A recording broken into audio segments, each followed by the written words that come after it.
Ladies and gentlemen, dear friends, it is a pleasure to welcome you to this important forum. I am very pleased to see so many people here today from the South Caucasus, but also from far beyond, who are committed to improving the security of our region. On behalf of the people of Georgia, I want to thank you again for your dedication. Your presence is testimony also to the strategic importance of the South Caucasus in a change in security environment. It almost goes without saying today that the threats we face are changing in nature. Ethnic violence, terrorism, and conflicts for the control of land and resources have been the source of most conflicts since 1990. And we have also had to confront new kinds of propaganda and information wars. Hybrid threats and warfare have become the new norm. So to tackle these threats, we need a comprehensive approach using different tools according to circumstances. To stabilize places like Afghanistan or Iraq, there needs to be a mix of military and civilian engagement. We need to help rebuild or strengthen state institutions in order for the state to survive and develop. Syria and the Middle East are a matter of growing concern. What are the principles that should guide us in responding to these new threats? The first is engagement. In a more connected world, we need to engage, and we cannot turn in words and pretend conflicts in other parts of the world do not affect us. They do. The second principle is partnership. In a world where power is more fractured, global security can be the result of a collective effort. And partnership is embedded to the Georgian DNA. And this is why we strive towards our goal of full Euro-Atlantic integration. Just 2 decades ago, Georgia was an isolated country, torn by civil war with few functioning institutions of modern statehood. In 2012, this government received a clear mandate to deepen Georgia's European and Euro-Atlantic integration and pursue a pragmatic foreign policy that promotes regional peace and stability. Today, we have made dramatic progress underscored by our signature of the association agreement with the European Union. But there is still much work to be done. But we have laid the foundation for a strong partnership which promotes peace and stability in the region. And our European integration path is irreversible. Over the past 3 years, Georgia has made remarkable progress. Our growing economy is working to benefit all Georgians.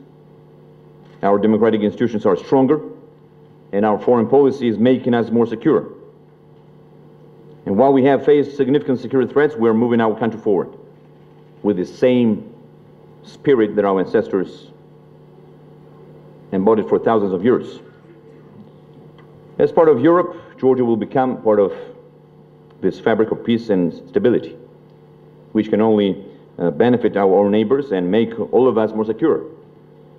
And I'm also proud of the fact that last year we adopted Georgia's first comprehensive long-term human rights strategy and enacted a new anti-discrimination law.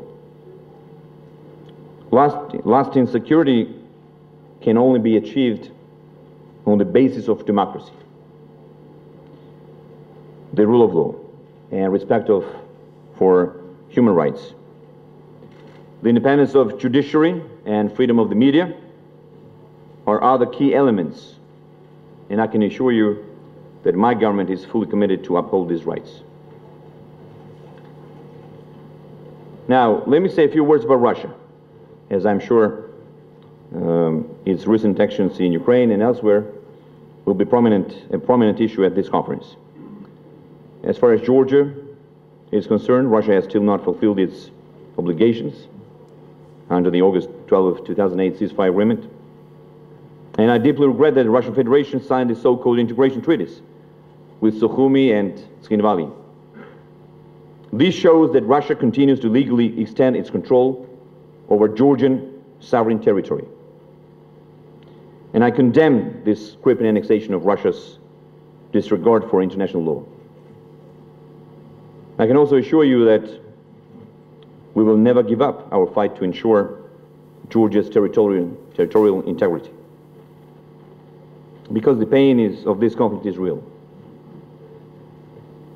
and the dislocation is profound, as I've said this many times.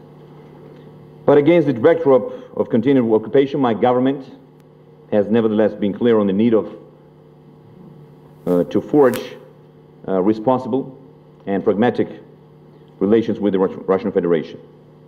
And to that end, we have taken a number of concrete, constructive steps and pragmatic steps to advance trade, transport communications, humanitarian contacts and human rights, humanitarian contacts and people-to-people contacts, and tourism, when and where possible, with Russia.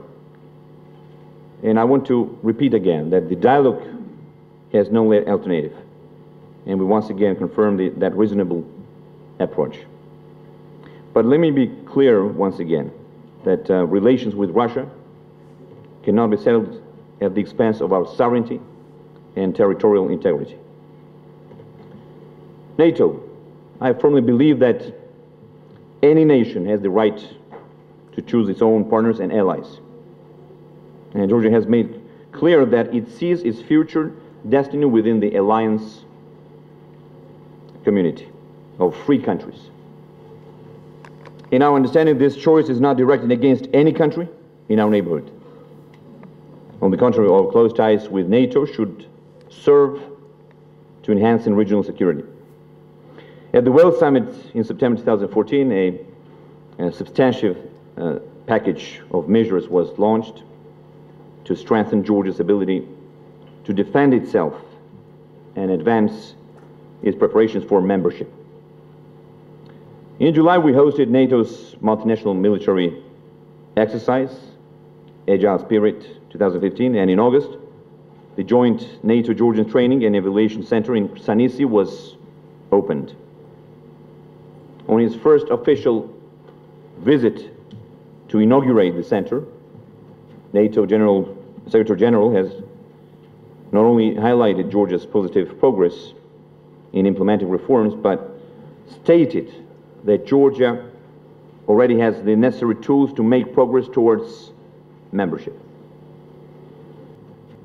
Last month, Georgia became the fourth non-NATO country to join the alliance's rapid response spearhead force, contributing to a company of 130 troops. In recent years, Georgia has also shown that it is prepared to pay more than its fair share to promote alliance goals. We have contributed the second largest number of troops after the United States to the Resolute Support Mission in Afghanistan. And we still have 870 servicemen there. My country's contributions to our common security do not end there. Georgia also supports EU peacekeeping efforts, including providing the second largest troop contribution to the EU military mission in the Central African Republic. Ladies and gentlemen, like any other country, we have our internal challenges. But what makes me proud to be the Prime Minister of this country is that we have a united nation ready to embrace change in order to achieve our Euro-Atlantic ambitions.